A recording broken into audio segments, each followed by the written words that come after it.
Hello. Hello. Just thought we'd have a chat, just me and you. I've just come back from the osteopath and he stretched me and all. In a minute, Bo, don't be silly, I'm making a video. He stretched me and pulled me and poked me and prodded me. So I feel kind of drained. But I feel good, He's given me loads of exercises to do, things like that. I know there's a few little issues going on in my body, in my neck and in my shoulder, so I can do exercises before I next see him. Which is all good. Now, I just having a fag and a slurpee just while we chat. That's all it is just a chat with you. The reason why I'm doing this video, I was contacted recently by a lady who said that through no fault of her own, she lives alone, she no longer sees her family, more her choice than theirs, but she said that's the situation. But 2 years ago she moved to a new place and doesn't really know anybody, not really. And she said, my old friend Bri, how sweet, said, I love watching your videos. It's like watching my old friend Bri. So hello darling, you know who you are. You do know who you are. And it got me to thinking that sometimes we're friends, but we are friends who've never met. Sometimes we're friends who can't meet for a big divide of whatever, you know, probably miles or continents or something like that. And it's amazing the reach that these videos have. You know, I had a message from Germany and one from California, so it goes around, it certainly moves around. But in this day and age now, we can still be friends without meeting. We don't need to physically meet anymore. But I wanted to make this video in particular for those who are going through a bit of a difficult time, for those that are struggling at the moment, those that just need a friend. I'll be your friend while we chat. I'll be your friend for a lot longer really, but so yeah, for those people, I just thought I'd chat. For those people, and anybody else who just wants to sit and listen really. Cheers.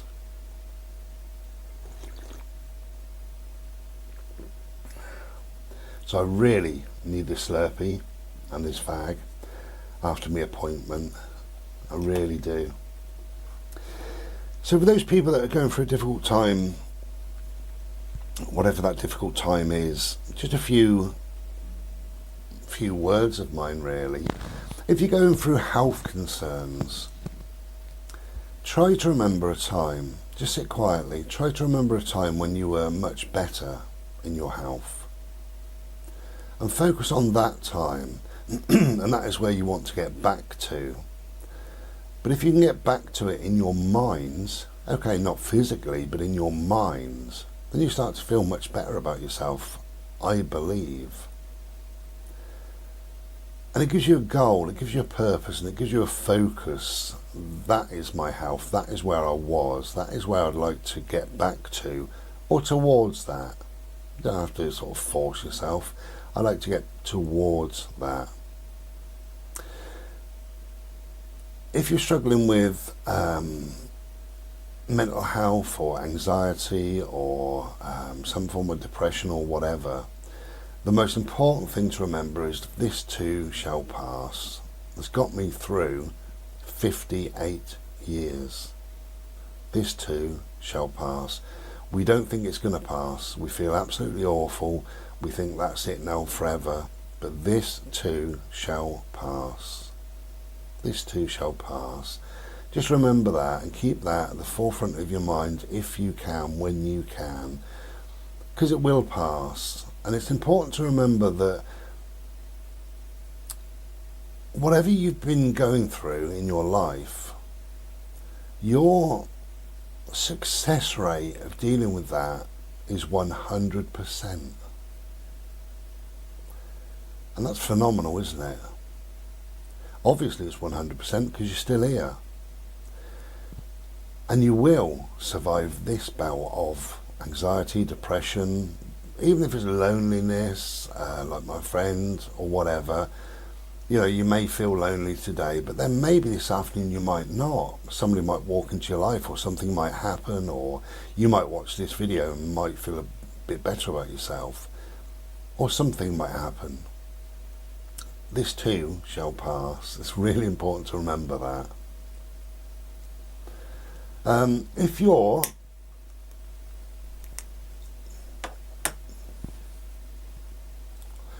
you're struggling, if you're going through, if you're grieving, if it's depression, if it's anxiety, if it's loneliness, or if you're worried about your health condition or whatever, all of those, obviously, yeah, this too shall pass.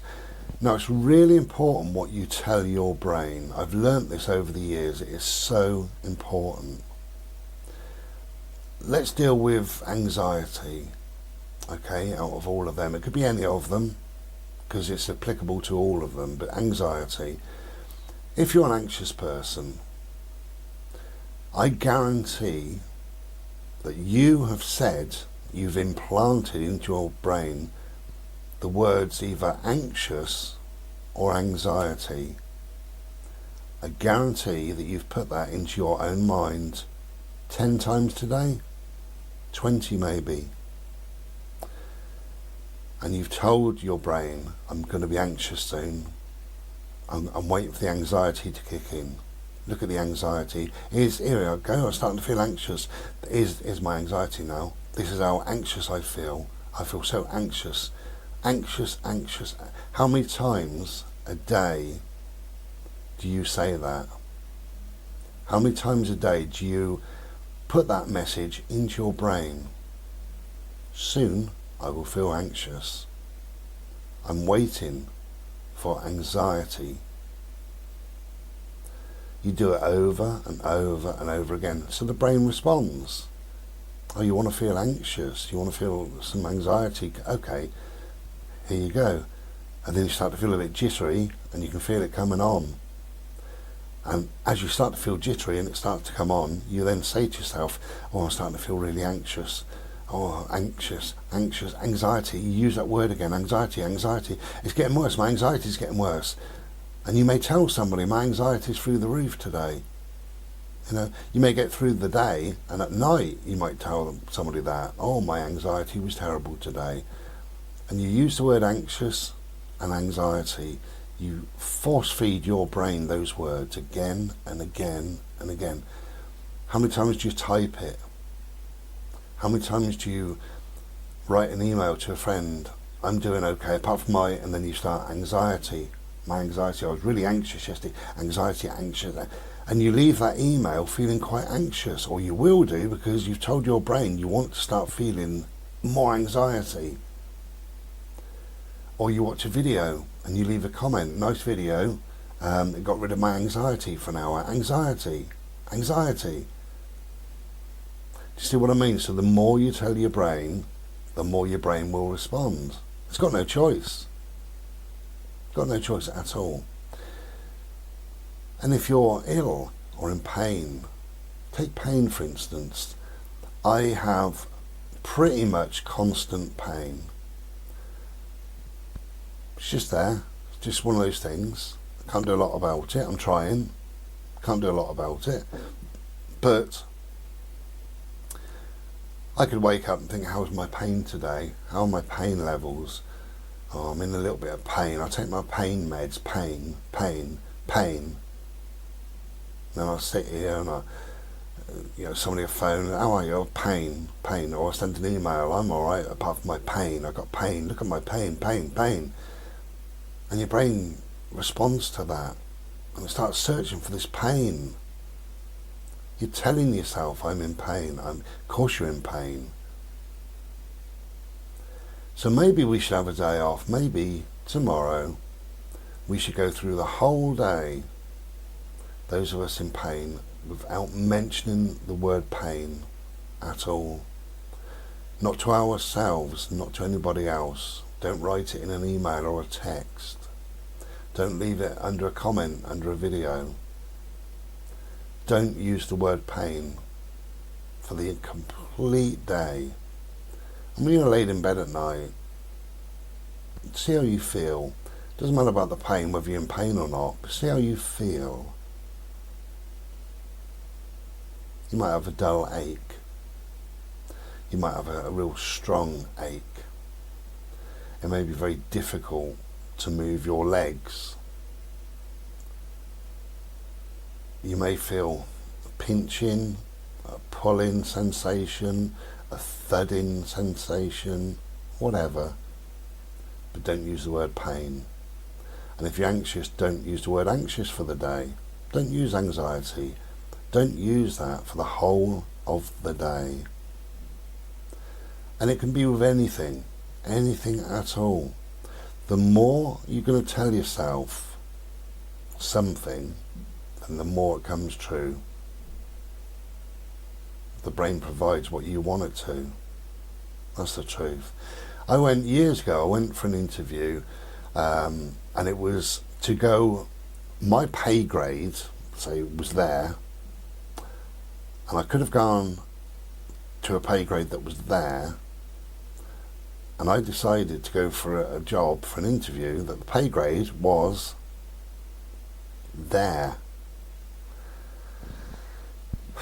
God, I was nervous and all the rest of it, as you can imagine. But I did a lot of research. I understood what I wanted to say, what I wanted to get across in the interview and everything else.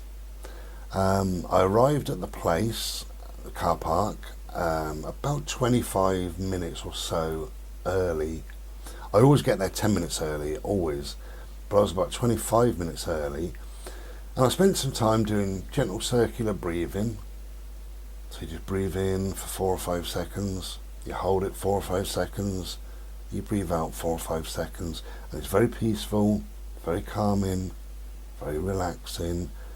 And you just do that. It's amazing. The minutes just drift away from you. Just drift away from you.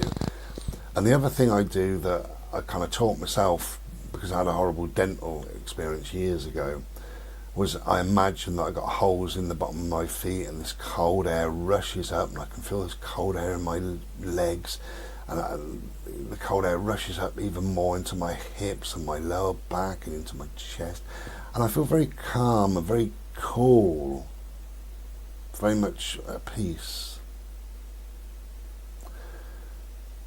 So I did all that, and rather than the worry of the interview and sitting in the car for 20 minutes saying, oh, I bet I don't get this job, it's far above me, I don't deserve this job, or whatever, because your brain would just say, well, okay, then I'll fuck the interview up. And I knew that that's what could happen. So I chose my words in my head carefully, and I said, I will get this. I am deserving of this. I am worthy. I am worthy.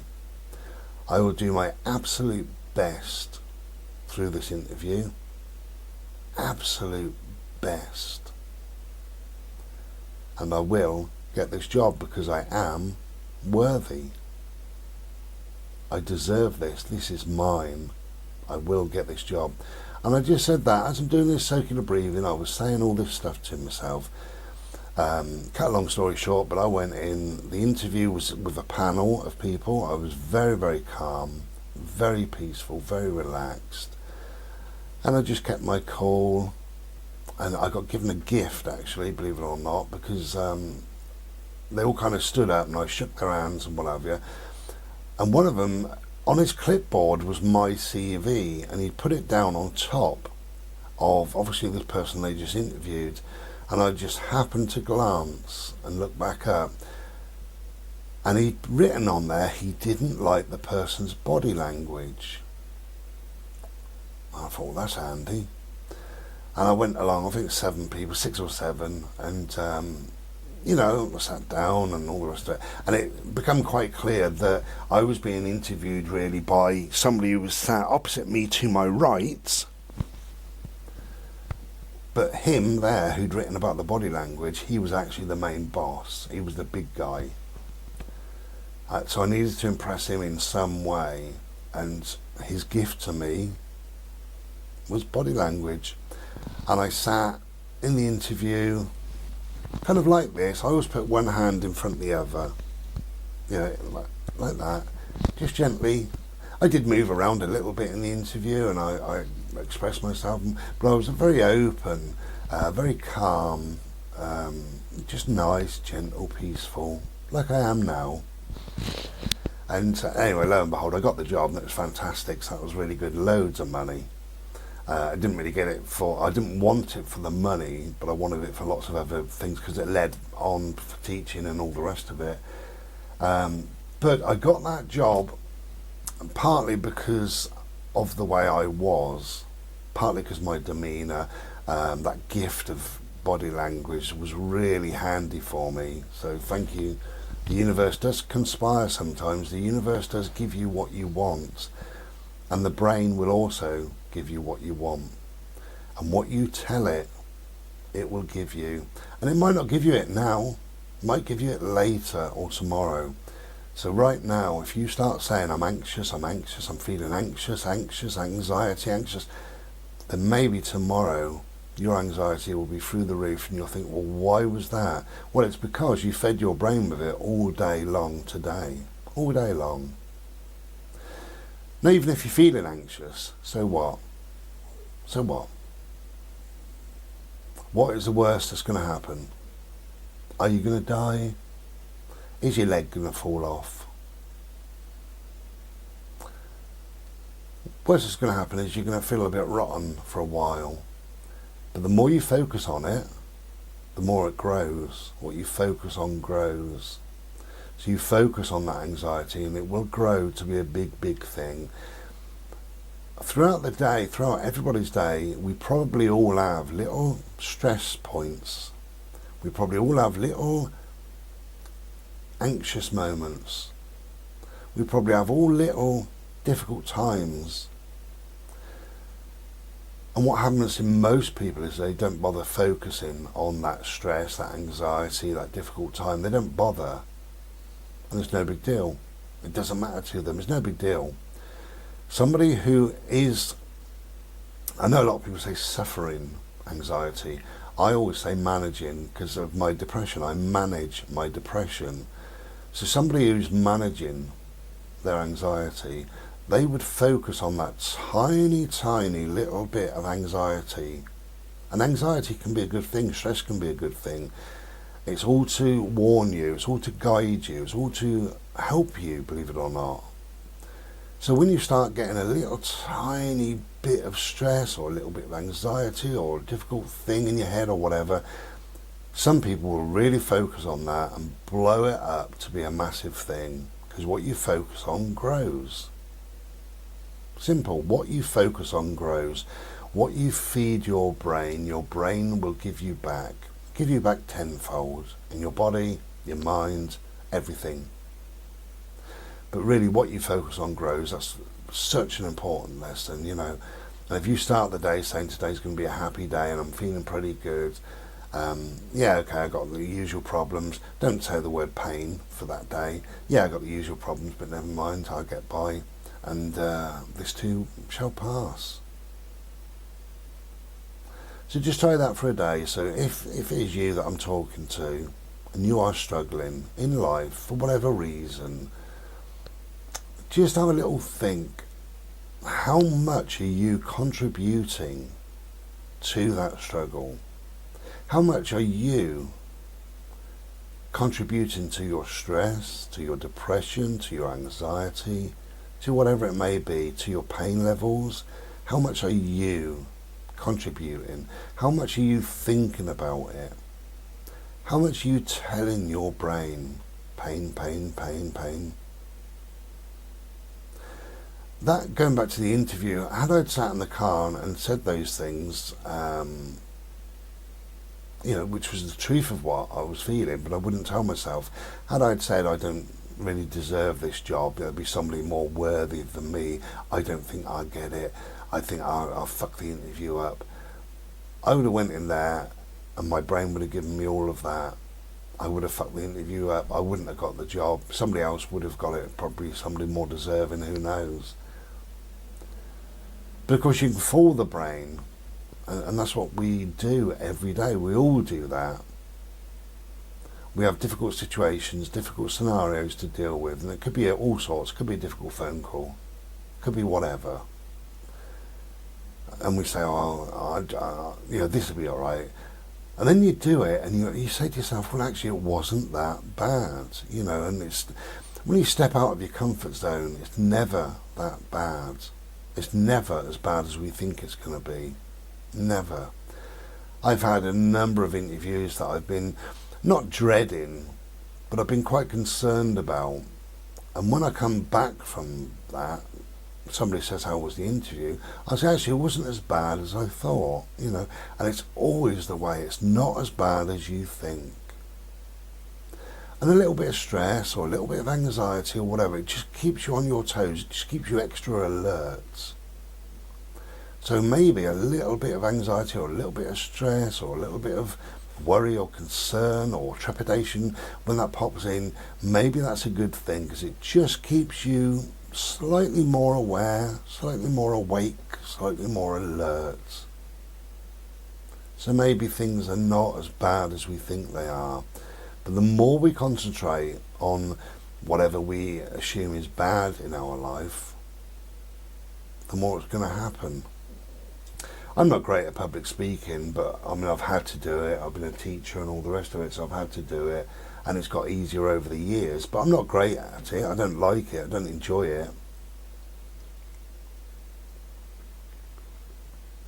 But I've always told myself, this will go okay. This will be pretty good, and I won't really worry about it. Now, one of my nephews, I don't know how he is now, because I don't really speak to anybody much in the family at all, really. But one of my nephews got a new job a little while ago, and I was just helping him gently on the phone, because he goes very red in the face. He gets very embarrassed, blushes, when he talks to bosses and stuff like that. But he was offered a job, much higher grade, pay grade and all the rest of it. However, that job meant that every morning he has to hold a meeting, a little team meeting with 10 or 20 people. And I said to him, in time it will get easier. Yeah, the first morning, you might feel awkward. And I said to him, pick somebody and look at their ear, because when you look at somebody's ear, they don't know whether you're looking at them in the eye or the ear. Because when you look at somebody right in the eyes, it can be a little bit, you're waiting for somebody to blink or look away or whatever. But look at somebody in their ear, just the top of their ear, and they don't know the difference. And what you do, you then defocus everything else, so it's not too important. And he said about it, I go red, I blush, and I said, so what? Number one, 90% of people don't notice, probably 99% of people really. They don't want to be there, they don't want this meeting, they just want to crack on with work. So they're just going to stand and listen to you. What have you got to do? Yeah, blah, blah, blah, okay, cheers, and off they go and they do it. They're not going to look at you. They're not interested, really, And if you go red, if you blush, what is the worst thing that's going to happen? Is your leg going to fall off? Right, what's going to happen is your skin will colour and then it'll go back to normal. Big deal. No problem. Doesn't matter. But he said, I know I'm going to go red, and I just know I am, and as soon as I stand up, I know it. And I said, yeah, but you're telling yourself, I'm going to go red, I'm going to go red, I'm going to go red. My time to stand up, I'm going to go really red, I'm going to go ever so red, and I stand up and I go ever so red. So you're telling yourself, I want to go red. I really do. I want to go so red everybody can see it from miles around. And even if they did, so what? And I said, just defocus your mind. You don't need all that. You're not going to go red. You're not going to be embarrassed. Why would you be embarrassed? You stood up in front of your work colleagues talking about something you know about. When you talk about something you don't know about, that can be embarrassing, especially if a question is thrown at you. So know what you're talking about. And I said to him, if you write it down, you can just look at your notes anyway. Nobody's going to see your face. You're looking down. But don't say, I'm going to go red, I'm going to go red, I'm going to go red, and then go there and go red. Of course you're going to go red. So I said, flip it, turn it around. I've done this before. I've managed this before. I can do this. I can do this without being embarrassed. I know my job. I know myself. I've got my guidelines, my notes. I won't be embarrassed. I'm the boss. I'm on extra money. I'm not going to be embarrassed. And then stand up and do your job. 5 minutes and you're done. And the more you do that, the easier it becomes. But even if you go red, this too shall pass. A little flush, colour the skin, and it disappears. So what? No big deal. Don't worry about it. Let it go. What you focus on grows.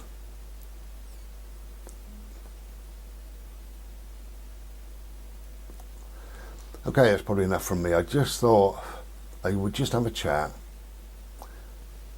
Just for those that are struggling, if you're struggling, and I hope some of those words might have helped in some way.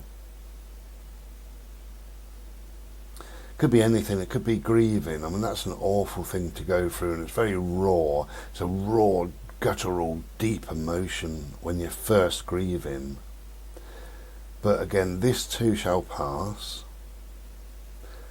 And remain focused, really. Focused on what? Focus on hobbies or interest or loved ones or work or whatever is in your life.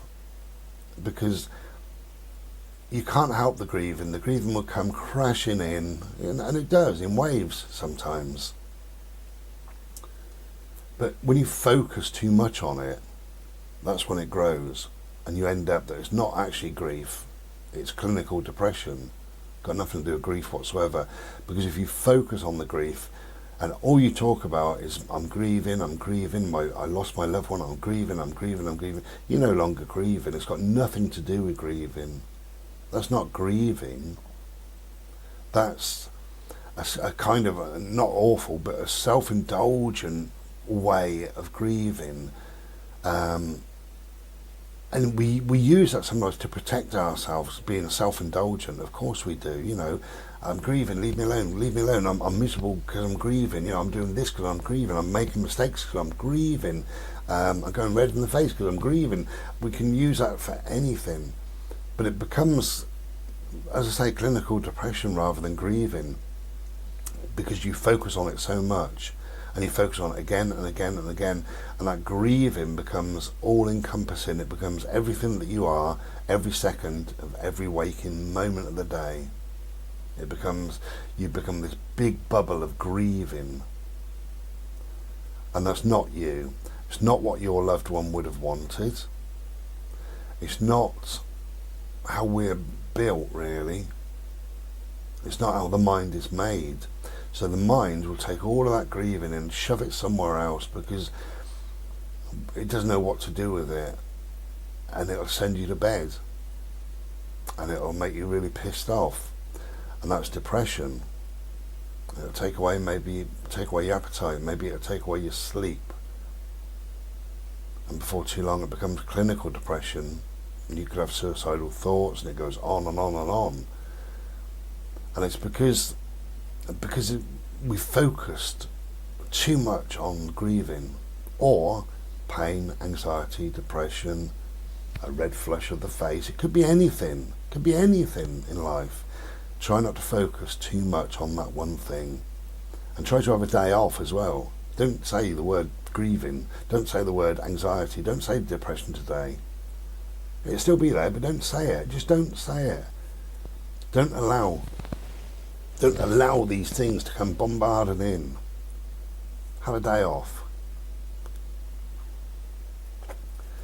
Give it a try.